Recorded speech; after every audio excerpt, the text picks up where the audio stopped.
بسم اللہ الرحمن الرحیم، السلام علیکم۔ میں اسداللہ خان ہوں۔ وہ سوال جو سب سے زیادہ لوگ پوچھتے ہیں، ہر وقت پوچھتے ہیں، گزرتے ہوئے دکان پر، باہر بازار میں لوگ ملتے ہیں، کوئی ڈرائنگ رومز میں سیٹنگز ہو رہی ہوتی ہیں، شام کو چائے خانوں میں لوگ بیٹھتے ہیں، کافی شاپس پہ لوگ بیٹھ کے آپس میں بات کرتے ہیں، یا ہم میڈیا پرسنز جہاں پر جاتے ہیں، ایسے لوگ جو میڈیا سے تعلق نہیں رکھتے، ان سے لوگ پوچھتے ہیں، وہ لوگ تمام کہ کیا بنے گا خان صاحب کا، کیا خان صاحب کی رہائی کے حوالے سے کچھ ہو رہا ہے؟ اور سوال پوچھنے کا انداز اس طرح کا ہوتا ہے کہ اس کے اندر ایک مایوسی بھی جھلک رہی ہوتی ہے، جیسے خود بھی انہیں اندازہ ہو کہ نہیں، شاید کچھ نہیں ہونے والا، یعنی امید ان کو دکھائی نہیں دے رہی ہوتی، اور سوال پوچھتے ہیں۔ تو اس سوال کا جواب کیا کسی کے پاس ہے؟ اس سوال کا جواب شاید کسی کے پاس بھی نہیں ہے صحیح طرح سے، نہ پی ٹی آئی کے لوگوں کے پاس ہے، نہ صحافیوں کے پاس ہے، نہ کسی اور کے پاس ہے۔ البتہ اس سوال کے جواب کے لیے کچھ آپ جب دائیں بائیں نظر گھما کے چیزوں کو سمجھنے کی کوشش کرتے ہیں تو کچھ اندازہ تو آپ کو ہو ہی جاتا ہے کہ کیا ہونے والا ہے۔ اب دیکھیے، 4-5 شواہد میں آپ کے سامنے رکھتا ہوں جو حالیہ دنوں میں چیزیں ہوئی ہیں، اس سے آپ اندازہ لگا سکتے ہیں کہ کیا عمران خان کو کوئی ریلیف مل رہا ہے یا عمران خان کے لیے کوئی ریلیف آئندہ دنوں میں دکھائی نہیں دے رہا، باوجود اس کے کہ پچھلے دنوں میں یہ تاثر دیا گیا کہ عید تک عمران خان کے لیے کچھ نہ کچھ اچھا ہونے والا ہے، انتظار کیجئے، خاموشی رکھیے، بس کچھ ہوگا، عید تک ٹھیک ہو جائے گا۔ بڑی عید کی بات کر رہا ہوں میں، جو آنے والی عید ہے اس کے لیے پہلے چھوٹی عید کے حوالے سے بھی یہ تاثر آیا، لیکن وہ اتنا سٹرونگ نہیں تھا، لیکن بڑی عید کے لیے تاثر دیا گیا کہ بڑی عید خان صاحب جو ہیں وہ اپنے گھر پہ بنی گالہ میں گزار سکتے ہیں، یا ان کو کم سے کم جو ہے وہ ہسپتال منتقل کیا جائے گا، یا ان کو کچھ نہ کچھ ریلیف ان کو ضرور ملے گا۔ اس طرح کا تاثر بڑی فصاحت کے ساتھ دیا گیا، لیکن کیا شواہد بھی یہ بتاتے ہیں کہ عمران خان کو ریلیف مل رہا ہے؟ تو دیکھیے، 190 ملین پاؤنڈ کیس لگ گیا، اور انٹینشن اس میں صاف نظر آتی ہے کہ عمران خان کو ریلیف دینا مقصود نہیں ہے۔ صاف نظر آتا ہے کہ عمران خان کو اب فیصلہ یہ کیا گیا ہے کہ عمران خان کا کے جو کیسز ہیں وہ ڈے ٹو ڈے بیسس پہ سن کے اور اس پر مہر لگا دی جائے۔ یہ خدشہ پاکستان تحریک انصاف کے وکلاء اور بالخصوص عمران خان کے وکیل سلمان صفدر خود بھی محسوس کرتے ہیں، اور انہیں لگتا ہے کہ عدالتوں کے اندر جو اب سماعت ہونے جا رہی ہے اسلام آباد ہائی کورٹ میں 190 ملین پاؤنڈ کیس کی، اور جو چیف جسٹس کہہ رہے ہیں کہ مین اپیلیں سنیں، وہ سزا معطلی کی درخواست سن لیتے اگر عمران خان کو ریلیف دینا مقصود ہوتا۔ لیکن اگر عمران خان کو ریلیف دینا مقصود نہیں ہے تبھی تو مین اپیلوں پہ چلے گئے، ورنہ اگر ریلیف دینا ہی مقصود ہے تو پھر تو بہت آسان تھا، پھر تو عمران خان کو سزا معطل کرتے اور عمران خان کو ریلیف دے دیتے۔ وہ تو سزا معطلی کی درخواست تو 1.5 سال سے پینڈنگ ہے، تو اس لحاظ سے تو لگتا ہے کہ عمران خان کو ریلیف نہیں بلکہ ان کی سزاؤں کو مزید سخت کرنے کا پلان ہے۔ دوسرا، بشریٰ بی بی کی میں پہلے بھی کہہ چکا ہوں کہ ان کی طبیعت واقعی خراب تھی، اور بشریٰ بی بی کو کی جو آنکھ ہے اس کا سیریس پرابلم تھا، اور واقعی بشریٰ بی بی کو ریلیف دیا جا سکتا تھا، یعنی وہ ایکچول میں ریلیف ڈیزرو کرتی تھیں، وہ یہ ڈیزرو کرتی تھیں بطور خاتون، ویسے بھی ڈیزرو کرتی ہیں کہ ان کی جو مائنر پنشمنٹ ہے ان کو بیل دے دی جائے، لیکن نہ ضابطے، نہ اخلاقیات، نہ ہی روایات کا خیال رکھا جا رہا ہے، اور بشریٰ بی بی کو جیل میں رکھا گیا۔ اور ایک ایسا وقت آیا کہ جب ان کی آنکھ نے دیکھنا چھوڑ دیا اور ان کی ایک سیریس سرجری ہوئی، اور کمپلیکیٹڈ سرجری کے بعد ان کو ہاسپٹل میں ہی رکھنا چاہیے تھا، لیکن ان کو واپس منتقل کر دیا گیا۔ تو اس سے اندازہ ہوتا ہے کہ ان کے لیے کوئی ریلیف نہیں ہے۔ بشریٰ بی بی صاحبہ کے لیے اگر کوئی ہوتا تو وہ اسپتال میں اس وقت ان کو منتقل کیا جانا جینون چیز تھی، یعنی ہم نے ماضی میں یہ دیکھا کہ لوگوں کے پلیٹلیٹس جعلی طور پر گرا کے ان کو ریلیف دیا گیا، تو یہاں پر تو جینون تھا، اسٹیبلش کیا جا سکتا تھا۔ ڈاکٹر ندیم قریشی بتا سکتے تھے کہ ان کی آنکھ کو کتنا سیریس پرابلم لاحق ہوا ہے، اور وہ بتا سکتے تھے کہ ان کو ہاسپٹل میں رکھنا ضروری ہے، اور لوگ ان کی بات پہ یقین بھی کرتے، پی ایم ایل این کے لوگ بھی کرتے، مخالفین بھی کرتے۔ تو ایک جینون ایک اپرچونٹی بنی تھی بشریٰ بی بی کو ریلیف دینے کی، لیکن نہیں دیا گیا۔ پھر آپ دیکھیں، عمران خان کی قید تنہائی کو ختم نہیں کیا گیا۔ اگر عمران خان کو کوئی ریلیف دینا ہے تو کم از کم اس کے لیے آپ ریلیف سے پہلے اس کے لیے جیل میں سختیاں کم کر دیتے ہیں، قید تنہائی کو ختم کرتے ہیں، کچھ اس کو تھوڑا ریلیف مل جاتا ہے، لیکن ایسا کچھ نہیں ہو رہا۔ عمران خان کی قید تنہائی برقرار ہے، ان کی سخت ترین جو قید ہے اس کو برقرار رکھا گیا۔ پھر ابھی شفقت عباس عوان جو ہیں، جو پی ٹی آئی کے ایم این اے ہیں، انہوں نے پچھلے دنوں یہ بیان دیا، انہوں نے کہا کہ ان کے پاس خبر یہ ہے کہ انہیں ان سمیت کچھ اور ایم این ایز کو، ایم پی ایس کو فارغ کیے جانے کا پلان بنایا گیا ہے۔ آپ کو یاد ہوگا کہ اس سے پہلے جب کافی سارے M N As, M P S کی اپوزیشن لیڈرز سمیت قومی اسمبلی، سینٹ اور پنجاب کے اپوزیشن لیڈرز کو جب فارغ کیا گیا ہے عدالتوں سے، تو اس سے پہلے فیصل چودھری صاحب نے یہ خبر دے دی تھی کہ آئندہ چند دن میں 20-25 دن پہلے انہوں نے خبر دے دی تھی کہ آئندہ چند دن میں فیصلہ سنا کر قومی اسمبلیوں سے ایم این ایز کو، ایم پی ایز کو اور صوبائی اسمبلیوں سے ایم پی ایز کو نکالنے کا پلان بنا لیا گیا ہے۔ اس وقت ان کی بات پہ کوئی خاص یقین نہیں کیا گیا، لیکن تھوڑے دن کے بعد ہم نے دیکھا کہ واقعی عملی طور پر ایسا ہوا، ان لوگوں کو فوری طور پر اسمبلیوں سے نکال دیا گیا۔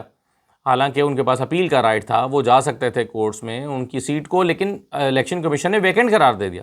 اب شفقت اوان یہ کہہ رہے ہیں کہ مزید لوگوں کو جھاڑنے کا منصوبہ بنایا گیا ہے، تو اگر مزید لوگوں کو نکالنے کا منصوبہ بنایا گیا ہے تو یہ ریلیف تو نہیں ہوتا، اس کا مطلب ہے آپ پاکستان تحریک انصاف کو کوئی ریلیف تو دینے نہیں جا رہے ہیں۔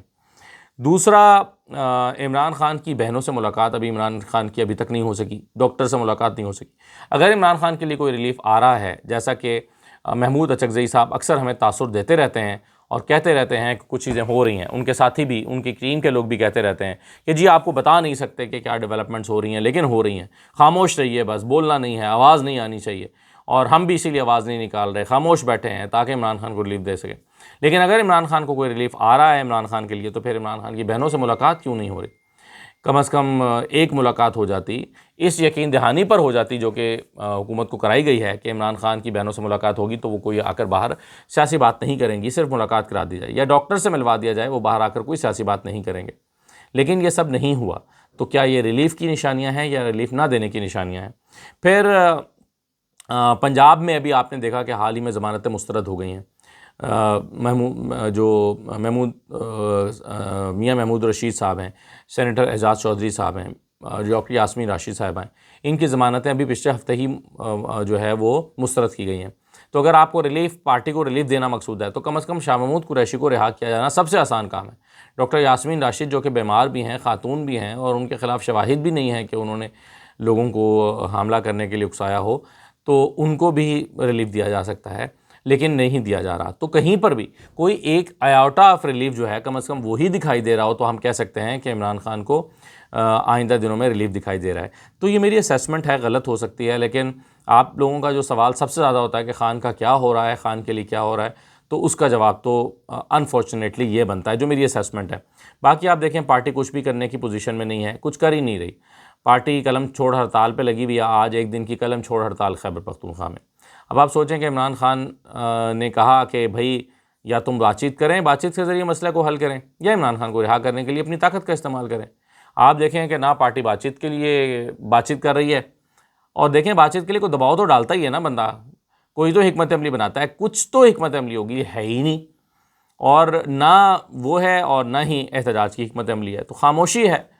اور جب میں یہ کہتا ہوں کہ شاید پارٹی نے ذہنی طور پر تسلیم کر لیا ہے کہ عمران خان کو جو ہے وہ شاید اب مائنس کر دیا جائے یا مائنس ہو گئے ہیں، تو آہستہ آہستہ اس کو وہ ڈائجسٹ کر رہے ہیں۔ آپ دیکھیے بہت سارے لوگ پس منظر میں چلے گئے ہیں، دکھائی نہیں دے رہے۔ مجھے روز کافی سارے لوگ پوچھتے ہیں، مشورہ کرتے ہیں کہ ہمیں کیا کرنا چاہیے، کیا ہمیں کیا عمران خان کا یا پارٹی کا کوئی مستقبل ہے، کیا ہمیں سختیاں برداشت کرتے رہنا چاہیے اپنا کاروبار اور سب کچھ تباہ کر کے، یا ہمیں اپنے کاروبار کرنے چاہیے خاموشی اختیار کر کے؟ تو میں ان سے کہتا ہوں یہ تو آپ کا سیاسی فیصلہ ہے، آپ کو خود کرنا چاہیے۔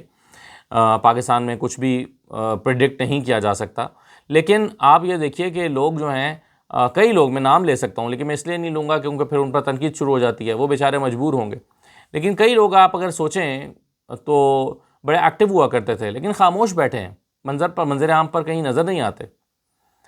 لوگ جو ہیں وہ جس کا جہاں جہاں فائدہ ملا ہوا ہے، داؤ لگا ہوا ہے، وہ اپنا بس کام چلا رہا ہے۔ مثلا اسد کیسر صاحب آپ کو کہیں پر فرنٹ فٹ پہ نظر نہیں آئیں گے پارٹی میں، لیکن قومی اسمبلی سے انہوں نے 4-5 ملازمین ضرور لیے ہوئے ہیں سابق اسپیکر کے طور پہ، چاہے وہ آتھرائزڈ ہوں یا نہ ہوں، لیکن ان کو ایک فیور ملی ہوئی ہے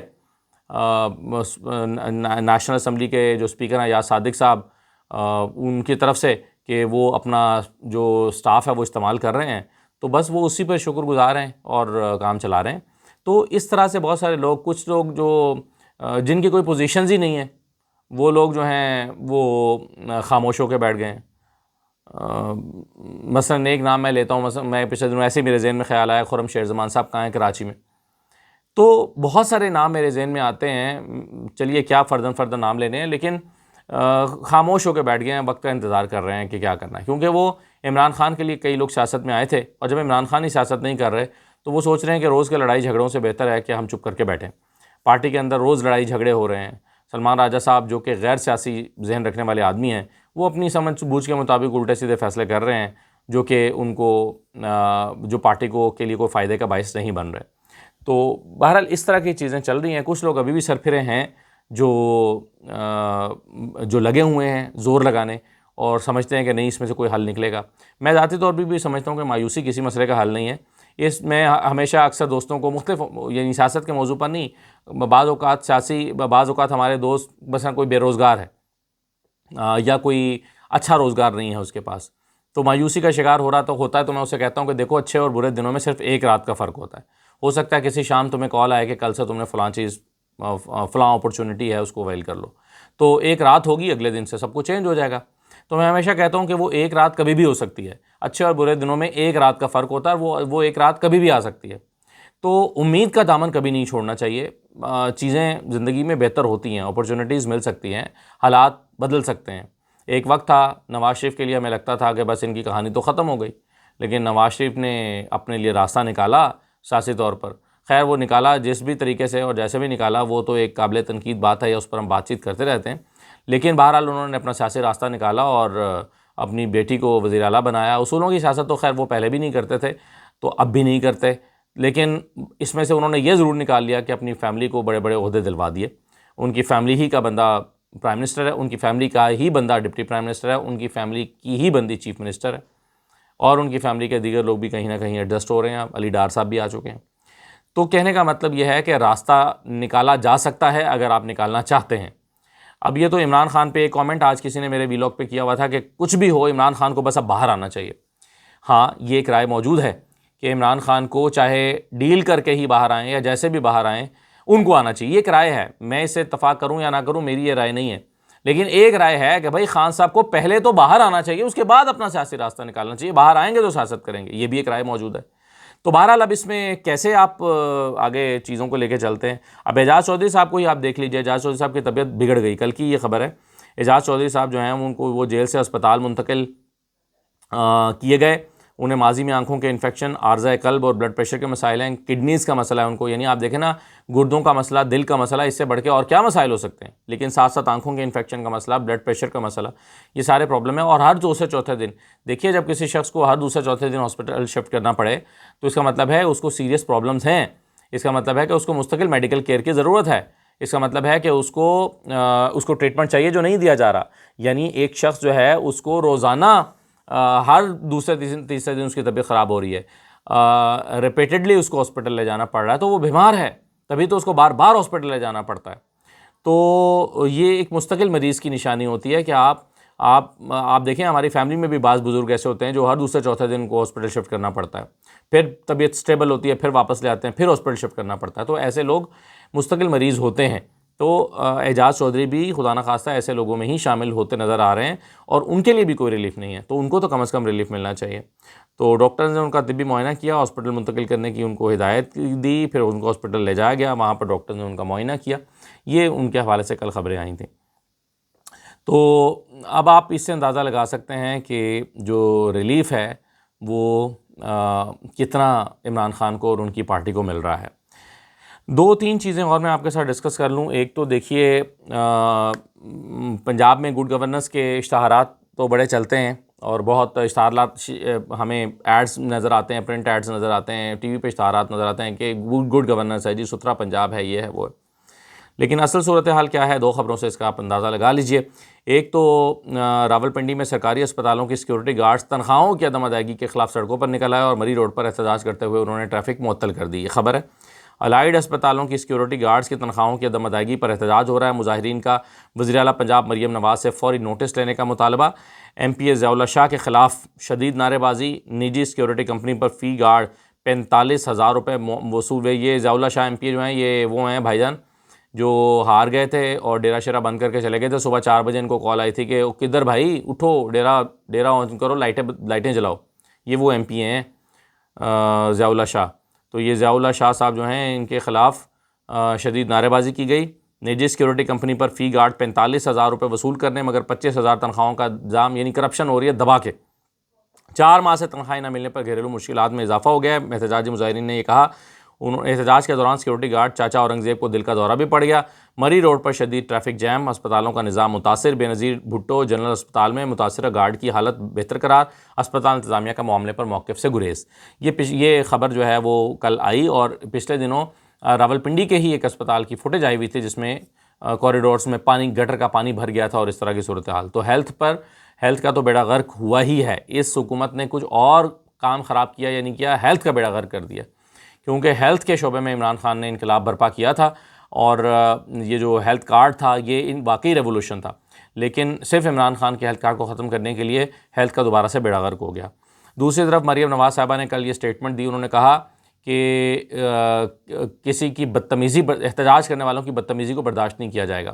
انہوں نے کہا کہ تنخواہ نہ ملے تو احتجاج کرنا آپ کا حق ہے. یہ ستھرا پنجاب کے لوگوں کی وہ بات کر رہی تھیں کہ اگر آپ کو تنخواہ نہ ملے تو احتجاج کرنا آپ کا حق ہے, لیکن ہوا میں کوڑا اچھالنا اور سڑک پہ پھینک دینا یہ بدتمیزی برداشت نہیں کی جائے گی. تو بھائی بہتر ہے کہ آپ ان کو تنخواہیں ادا کریں. اتنی گڈ گورننس ہے تو تنخواہیں کیوں نہیں دے رہے؟ یہ گارڈز گڈ گورننس کی وجہ سے ہی تنخواہوں سے محروم ہیں. اتنی گڈ گورننس ہے تو یہ ستھرا پنجاب کے لوگوں کو تنخواہیں کیوں نہیں مل رہی؟ اگر تھرڈ پارٹی کے ذریعے بھی کانٹریکٹ ہے تو بھی آپ کی گورننس سے آپ کا یعنی اس بات کی متقاضی ہے گڈ گورننس کہ آپ ان کی تنخواہوں کو ادا کریں یا دلوائیں. تو یہ کون سی گڈ گورننس ہے کہ لوگ تنخواہیں نہ ملنے پر آپ کہہ رہے ہیں کہ احتجاج کر لو کہ تمہیں تنخواہیں نہیں ملی, لیکن دیکھو احتجاج تمیز کے دائرے میں کرنا. بھائی تو بہتر ہے نا کہ آپ تنخواہیں ادا کر دیں. یہ کون سا طریقہ ہے کہ آپ کہہ رہے ہیں کہ بدتمیزی برداشت نہیں کی جائے گی؟ اگر تنخواہیں نہیں مل رہی تو بدتمیزی نہ کرو, تنخواہیں نہیں مل رہی تو چپ کر کے احتجاج کرو, تنخواہیں نہیں مل رہی تو چپ چاپ تمیز سے احتجاج کرو. واہ کیا لاجک ہے بھائی. تنخواہیں نہیں مل رہی تو احتجاج آپ کا حق ہے, لیکن یہ نہیں برداشت کیا جائے گا کہ آپ گندگی کریں اور کوڑا ہوا میں پھیلائیں. کیا بات ہے, سبحان اللہ. یعنی وہ ایک تھا نا بادشاہ جو اس نے اپنے ایک ملازم کو کے بیٹے کو اپنے ہی ملازم کے بیٹے کو کھڑا کیا نشانہ لگانے کے لیے, اور اس نے اس کے سر پہ ایک سیب رکھا اور نشانہ لگایا, نشانہ خطا ہو گیا, اس کے ماتھے میں گولی لگی, وہ مر گیا.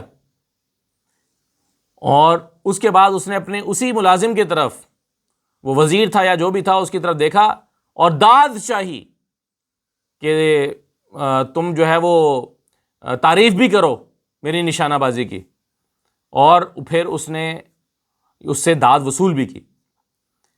تو اس طرح کے یہ بادشاہانہ نظام ہے کہ آپ جو ہے وہ دوسرے کو کے گھر کا چولہا نہ جلے, لیکن آپ کہیں کہ خبردار احتجاج نہیں کرنا. تو اس طرح سے نظام چلایا جا رہا ہے. کل میں دیکھ رہا تھا کہ ہماری اکانومی, اب میں روزانہ کوشش کروں گا اکانومی کے اوپر تھوڑی تھوڑی بات کرتا چلوں, اور آخری بات اس ویلاگ کی کر رہا ہوں, اور یہ اکانومی سے متعلق جو ہے وہ اپنے محمد زبیر صاحب نے کچھ سوالات اٹھائے ہوئے ہیں, اور وہ سوالات پوچھے انہوں نے حکومت سے. انہوں نے کہا کہ پاکستان's economy is good as claimed by the government, can anyone in the ruling class explain? اگر اکانومی آپ کہہ رہے ہیں بہت اچھی ہے تو کیا کوئی ایکسپلین کر سکتا ہے؟ آگے انہوں نے 12 سوال اٹھائے ہیں. کیا سوال ہیں؟ Why Pakistan has the highest tax rates in the entire region, پورے ریجن میں سب سے زیادہ ٹیکس ریٹ کیوں ہیں؟ Why our electricity rates the most expensive in the region, سب سے زیادہ ایکسپینسو ہماری بجلی کے ریٹس کیوں ہیں پورے ریجن میں؟ Why our GDP growth is the lowest in the entire region, ہماری GDP lowest کیوں ہے؟ Why do we have the highest unemployment rate in the region, ہمارے ریجن میں سب سے زیادہ انمپلائمنٹ کیوں ہے؟ بے روزگاری کی شرح سب سے زیادہ کیوں ہے؟ Why do we have the highest poverty rate in the entire region, سب سے زیادہ جو پاورٹی ریٹ ہے وہ زیادہ کیوں ہے ہمارے ریجن میں ہمارا؟ Why do we have the highest inflation in the region, مہنگائی سب سے زیادہ کیوں ہے اس ریجن میں؟ سب سے زیادہ ہمارے ہاں مہنگائی کیوں ہے؟ Why do we have the highest policy rate in the region? پھر وہ کہتے ہیں کہ why our exports have the lowest growth in the entire region, ہماری جو برآمدات ہیں وہ سب سے کم کیوں ہیں اس پورے ریجن میں؟ بنگلہ دیش کے ہم سے زیادہ ہیں, انڈیا کے ہم سے زیادہ ہیں, اور ممالک کی ہماری سب سے کم کیوں ہیں؟ Why did we have the highest petrol price increase since the start of the war in entire region, 56% compared to India 0 and Bangladesh 10%. India میں 0% انکریز ہوا ہے, بنگلہ دیش میں 10% انکریز ہوا ہے, ہمارے یہاں 56% انکریز کیوں ہوا ہے؟ پھر انہوں نے سوال اٹھایا کہ why did Pakistan impose the highest taxes since the start of war in the Iran petroleum levy, سب سے زیادہ ہمارے یہاں لیوی کیوں لگی ہے؟ Why does Pakistan have the lowest investment ratio in the entire region? ہمارے یہاں انویسٹمنٹ کی شرح لوئسٹ ہے پورے ریجن کے نسبت پاکستان میں.